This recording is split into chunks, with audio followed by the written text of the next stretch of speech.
What's up guys, and welcome to FPL Today. I'm the man in the know, JNO, and welcome to the FPL Today Game Week 6 team selection video, where we go over how I did in Game Week 5 and what I'm looking forward to do in Game Week 6 to hopefully help you guys with your FPL rank. But before we get on with this team selection video, I'd just like to say a big thank you to the video sponsor and probably the sponsor for team selections going forward, Aniba.com. Aniba.com is a new gaming marketplace with over 20,000 digital products, thriving to bring you the hottest deal in the market of any title, new or old. With their excellent Trustpilot score, you can rest assured you're in safe hands with their 24/7 live support ready to help with your purchases. Right now, Aniba.com are offering 3% discount for FIFA 22 and other games if you use the code FPL Today through the link in the description.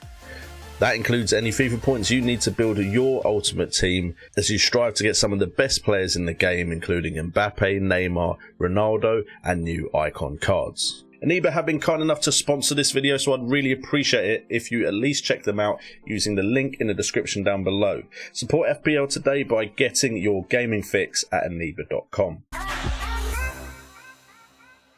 So guys, let's get into it and let's hit that like button for a green arrow for Game Week 5 as we saw ourselves manage to get 73 points. Now all of the points and rank positioning I'm going to use are from livefpl.net. Their link will also be in the description because the official website hasn't updated yet. So we're on 73 points, which they're estimating will give me a rank of 141,917. The overall average is around 53, with the legendary manager's average, which is something you can find on livefpl.net, being 63, and the top 10k average being 59. That means a massive rank jump for me from 301,764th to the current rank of 141,917th, which is a massive jump, halving my overall rank. So fantastic game week for me, although I am fully aware that for some people it wasn't that amazing.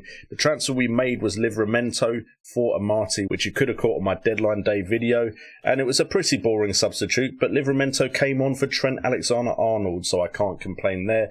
That's one transfer for a 5-point gain. Top performers for me, of course, were Salah at captain. He managed to get 12 points, which of course was doubled to 24. Best captaincy choice I could have made, which is fantastic. And he put in a pretty good performance against Crystal Palace with 6 shots on goal, 5 on target, all of those on target coming from inside the box and 1 big chance with 2 key passes. That got him a goal and an assist. He was outperformed in the underlying stats by Ronaldo, who had an incredible 7 shots on goal, 5 on target, all 7 from inside the box, and 3 big chances. So strictly speaking, for a player of Ronaldo's quality, we'd have probably hoped for another goal, but it does mean I got the captaincy call right, so I can't complain. Rafinha also put in a great shift, managing to get us 8 points. He got 4 shots on goal, 3 on target, 2 from inside the box, and 3 key passes. But disappointments of the game week, Jota, 4 shots on goal, none on target, 3 from inside the box and 1 big chance. We really would have expected some points from him, and it seems no matter what I do, I get the Jota that can't score FPL points. And also Greenwood, he managed to play 73 minutes and had no shots on goal and only 1 key pass. And from what I saw laterisers say on Twitter, it looked like Greenwood was making great runs, but no one saw that he was making these great runs, so it could have been better, but I'll have to get my knowledge from Match of the Day when I watch it later. So in the comments down below, let me know how you did in Game Week 5, and now let's have a look at what I'm planning to do in Game Week 6. So as always, we start with my defence, and we have Sanchez starting in goal against Crystal Palace away. Now as you'll notice, Duffy hasn't made the cut, although this could of course change, and he is my first sub. But we've got Trent Alexander-Arnold, hopefully he's not ill by the time he plays Brentford away. We've got Livramento with Wolves at home. I've just put him there because as a wing back, maybe he is more likely to get attacking returns. And Wolves haven't really impressed me going forward as much as Crystal Palace, which isn't necessarily something I thought I'd say when this season started. But the likes of Conor Gallagher, Edouard and Zaha, I think look a bit dangerous in comparison to the likes of Traore and Trincao with Raul Jimenez. Of course, that could change for Wolves, so I could see me getting on the wrong side of this call. but we have to make calls in certain parts of the season. Shaw is there against Aston Villa at home, although to be honest, Shaw has disappointed me. Although his underlying stats are suggesting he's making a lot of good key passes, he isn't really getting the attacking returns, and Man United's defence still doesn't look that sure of itself. We move on to the midfield, and we've got Rafinha, Benrahma, Greenwood, Salah and Jota. Now, Salah away is a potential captaincy choice. Jota is probably now the midfielder I'm looking to get rid of the most, whereas last week it was Rafinha on Benrahma. Jota I could save some money on if I downgrade to potentially a really cheap midfielder, like a 4.5, so I've then got money to maybe get to Lukaku if I can.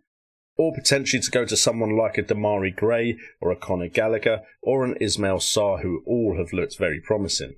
We're hopeful for points from Salah, of course. Greenwood, we're hoping for a better display from him, and hopefully his teammates won't ignore him. Benrahma was literally about to leave my side, but then that goal against Man United means he's probably got himself another lifeline for another game week. And Rafinha, that injury concern is a bit of a doubt in my mind, but he does look like a player getting some decent underlying stats, and is my Leeds coverage. Then up front we have the return of Antonio after his suspension. With the way Leeds' defence has been recently, I'm hoping Antonio can bully that defence and come back to his point-scoring form. And of course, Ronaldo is in the side against Aston Villa at home, and at the moment has my captaincy armband because it's Man United at home and he has been so consistent. But we may move it to Salah. That's a decision I will make closer to the deadline, again, which you can catch on my deadline day video. On the bench, we have Steele, Duffy, White and Obafemi, who is still there and is never going to score me any points now. But for now, we're looking at not playing a third striker. And to be honest, we want to upgrade him to a very good striker if we are going to go to a 3-4-3. The players I'm considering bringing in for this game week, although it is very possible that I hold my transfer, are some players that really stood out in game week 5 and I think could be great value to bring in, most likely for Diogo Jota, although there are some defenders and forwards that I'm also looking at. The two players that really stood out in midfield, though, are St. Maximin from Newcastle and Ismail Sarr from Watford. Ismail Sarr at 6.1 million had an incredible 5 shots on goal, all of them on target, all from inside the box, and 4 of them big chances, with expected goals at 1.98, getting 2 goals. That is an incredible underlying stats goal threat there for Ismail Sarr, and at 6 million or 6.1 million at the time of recording this, he could be a choice to come into my side and get some cash from Jota. St. Maximin is a little bit more expensive, which makes him a little bit less favourable. Also, I suppose I prefer Sarr in a Watford side than I do St. Maximin in a Newcastle one. But 5 shots on goal, 4 on target, 4 from inside the box is definitely not bad, getting 1 goal. But no big chances compared to Ismail Sarr. However, 2 key passes where Ismail Sarr didn't get any.